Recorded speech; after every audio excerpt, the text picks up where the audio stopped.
Merci, bonjour à toutes et à tous.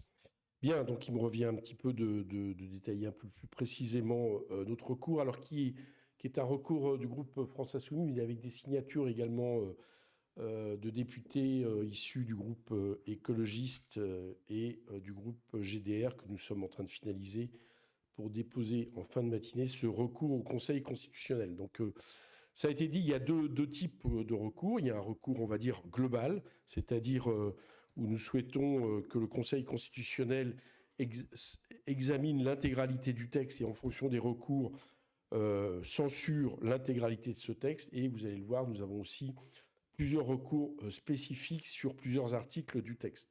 Sur le recours concernant la globalité du texte, très clairement, il attaque les principes constitutionnels de clarté et de sincérité des débats qui sont reconnus par le Conseil constitutionnel, avec une volonté, c'est d'essayer d'avoir cette censure, mais si nous n'y parvenons pas, peut-être d'avoir suffisamment de remarques du Conseil constitutionnel pour appuyer des modifications par la suite de la loi, voire du règlement, puisque vous savez qu'il y a un travail en cours sur les procédures d'examen du budget de l'État, qui nécessiterait très certainement des modifications.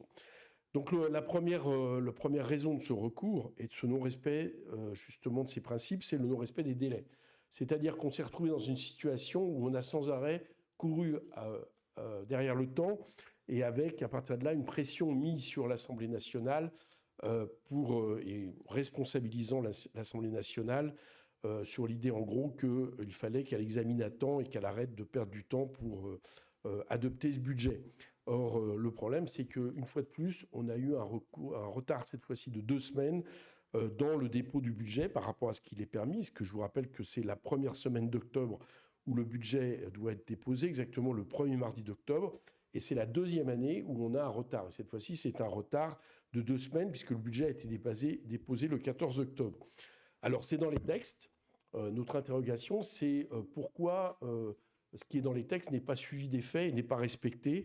Donc, c'est la première, le premier principe que nous souhaitons, sur lequel nous souhaitons que le Conseil constitutionnel s'exprime.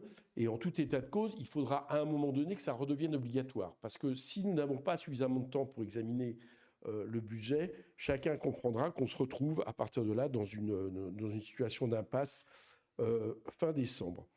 La deuxième chose, c'est sur la clarté et la sincérité. Bon, il y a, on va dire, tout ce qui s'est passé autour du 49.3. On ne va pas l'appliquer. Finalement, on l'applique, qui, à notre avis, nuit justement à la clarté et à la sincérité des débats. Mais il y a aussi l'interprétation restrictive de la loi spéciale et des services votés, sur lequel nous souhaitons là aussi que le Conseil constitutionnel s'exprime. Ça fait maintenant 2 ans qu'on utilise la loi spéciale. C'est les 2 premières fois qu'on a utilisé la loi spéciale dans le cadre de la LOLF, puisque auparavant la loi spéciale avait été utilisée une fois, mais ce n'était pas dans le cadre de la loi organique. Or, l'interprétation du gouvernement, qui est une interprétation en gros très restrictive de la loi spéciale, puisque c'est seulement 20% des crédits votés en 2025 qui ont été libérés, évidemment, a un lien avec le débat budgétaire. On l'a bien vu, c'est-à-dire la pression mise pour qu'on adopte au plus vite un budget, étant donné que la loi spéciale telle que le gouvernement l'interprète, finalement, nous réduit à pouvoir en gros payer les fonctionnaires et n'est en aucun cas un budget de secours. Or, la loi spéciale, dans les textes, en réalité, est un budget. Certes, temporaire, mais c'est un budget. Et c'est clair que l'interprétation qui en a été faite pose un problème sur la clarté et la sincérité des débats.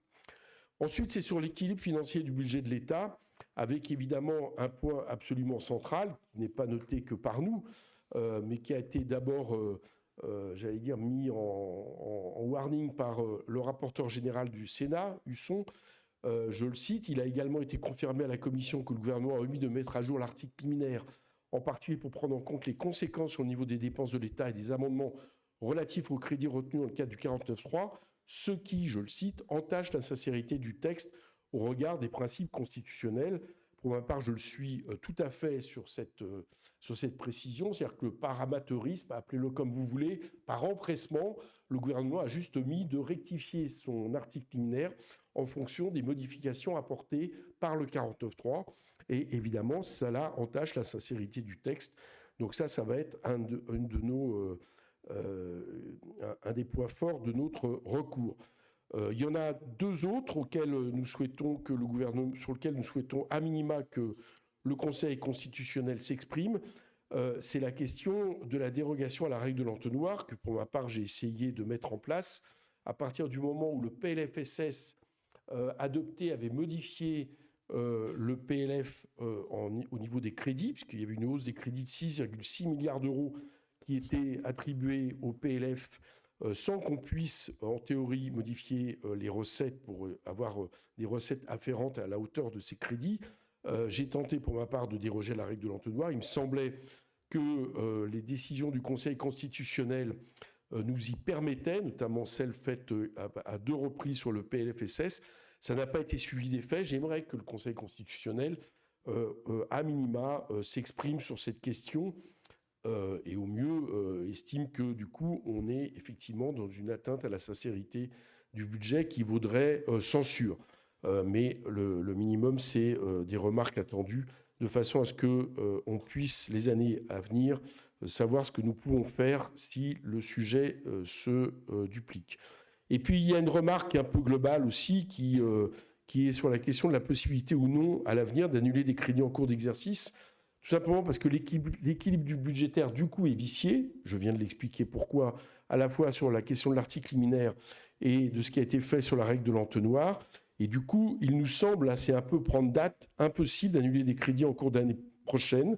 Je le dis parce que je crains fort que ça ait lieu, comme ça a eu lieu depuis maintenant 2 ans, sauf à prévoir une loi de finances rectificative.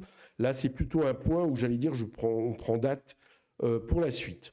Donc ça, c'est tout ce qui nous amène à demander la censure de l'intégralité du texte. Et puis après, nous avons des points précis dont certains sur lesquels je voudrais plus précisément les détailler, parce que j'ai bon espoir que le Conseil constitutionnel nous donne raison. Alors tout à l'heure, Mathilde Panot expliquait que le gouvernement espérait que la Constitution soit peu favorable à des taxations des très hauts revenus.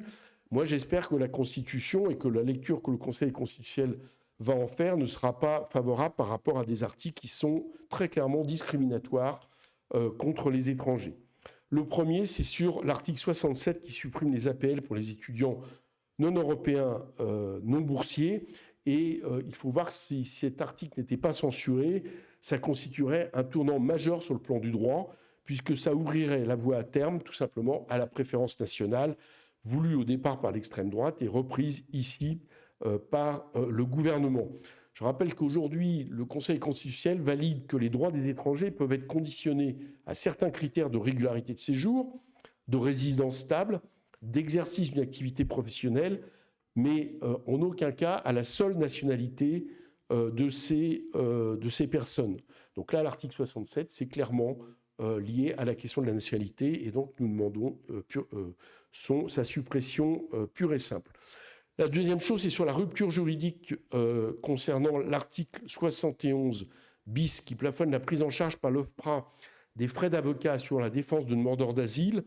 En effet, ça instaure tout simplement un régime d'exception pour les demandeurs d'asile qui n'auraient pas du coup le même accès à la justice. C'est pour nous contraire à l'esprit de la loi de 1991 sur l'aide juridique qui s'applique à tous. Et là aussi, il nous semble que le Conseil constitutionnel serait bien avisé de supprimer cet article 71 bis A.